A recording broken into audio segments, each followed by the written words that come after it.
Fábio, quanto à nossa atualidade, tu acha que ainda falta muito para sermos pessoas evoluídas, principalmente com nós mesmos?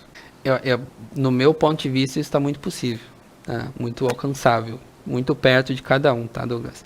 São 20 anos que eu venho observando isso, né? Comecei de uma maneira ritualística, praticante, né, tradicional, e fui ao longo desses 20 anos conhecendo e permeando todos os aspectos que envolvem essa questão de espiritualidade. Ponto de partida sempre será o autoconhecimento. Sempre o autoconhecimento. Conhece a ti mesmo, né, como dizia o filósofo famosão lá, né, 5 séculos antes de Cristo. Então, conhece a ti mesmo. E aqui depois, tu vai abrir o leque para várias possibilidades. E aí, tu sabendo o que é bom, o que não é bom, tanto para si quanto para o outro, esse desenvolvimento, nessa evolução que tu falou, é completamente possível, completamente alcançável. Nós não estamos longe, não. Tudo está no primeiro passo de ter vontade desse despertar, eu chamo de despertar de consciência. No momento que tu tem despertar de consciência, tudo se torna um pouco mais possível. Sabe por que dessa pergunta, Fábio? Porque tu também é um ritualista. É essa a palavra? Eu sou celebrante de casamento. Celebrante de celebrante casamento, ok. Muito se vê nos dias atuais, é claro, porque a cultura também mudou, que os casais não conseguem permanecer muito tempo juntos.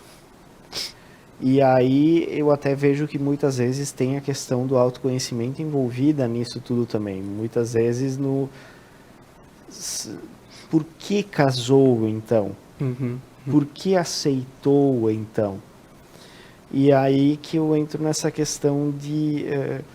no teu ponto de vista, por que tu acha que nos dias atuais existe essa questão ainda de os casais não darem tão certo? De casarem e muitas vezes não conseguirem conviver por muito tempo? Tem alguma coisa a ver com a espiritualidade?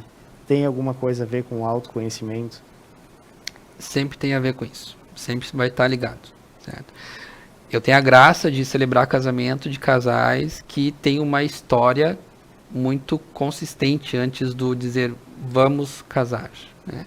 Porque o casamento, o evento, o casamento, nada mais é do que, como tu falaste, um ritual público, né, que identifica uma passagem de uma fase na vida, certo? Mas aí existem diferenças de o que é casamento, o que é matrimônio, o que é sacramento, né, e tal, que não é o nosso tema de hoje, a gente não precisa se aprofundar.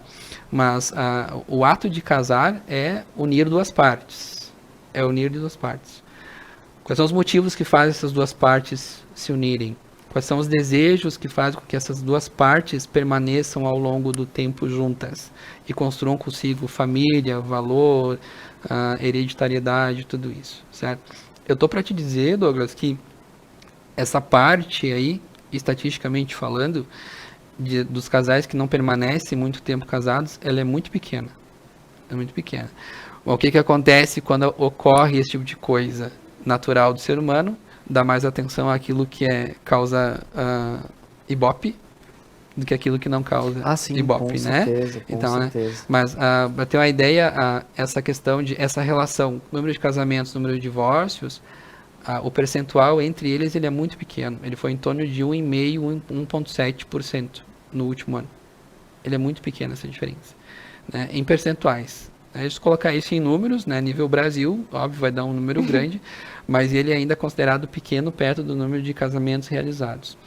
Como eu disse, eu tenho a graça de conhecer a história dos casais que eu celebro casamentos. E a maneira que eu celebro, ela não é ritualística, né, ela é fora do contexto religioso. Ela é muito voltada para a história do casal, para os motivos do casal. A cerimônia de casamento deveria ser vista não como um simples ritual de passagem. E acho que não jogar as coisas na mão de algo mais sagrado ainda, digamos assim, e dizer, tomara, utilizando Deus e Jesus como exemplo, vou jogar nas mãos de Deus e Jesus, eu vou ter uma bênção e aí vai fazer o meu casamento dar certo. Não. Existe uma música do padre Fábio de Mello que fala assim, o milagre se dará por duas vias, uma é minha e a outra eu deixo para você. A música é como se fosse Jesus falando, né? Então, uma parte é responsabilidade minha e a outra é tua. vem largar tudo na minha mão, não. Né? Se Jesus estivesse aqui hoje, falaria isso. Não vem largar tudo na minha mão, não. Tá? Questão de... por que não deve ser considerado somente um momento ritualístico, né? Uma passagem de fase? A minha preocupação dentro de uma celebração de casamento, por exemplo, é que os noivos e as pessoas ali envolvidas tenham ciência é o saber, né? Dos motivos pela qual aquelas duas pessoas estão dizendo sim ali na frente de todo mundo. E aí eu vou contar o que é valoroso para o noivo, o que tem validade, né, e princípios para a noiva, e vocês, meu Deus, realmente, né, o Fábio falou coisas que para nós tem valor. E é isso que a gente deve levar adiante na nossa vida de casado.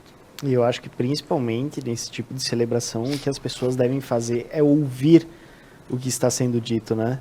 Porque muitas pessoas eu vejo que às vezes também sentam lá e entra por um ouvido e sai pela outra e choram na hora do beijo.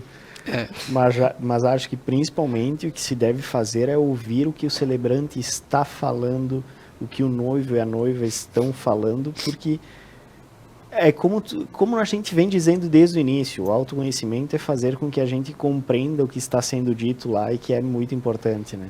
Perfeito.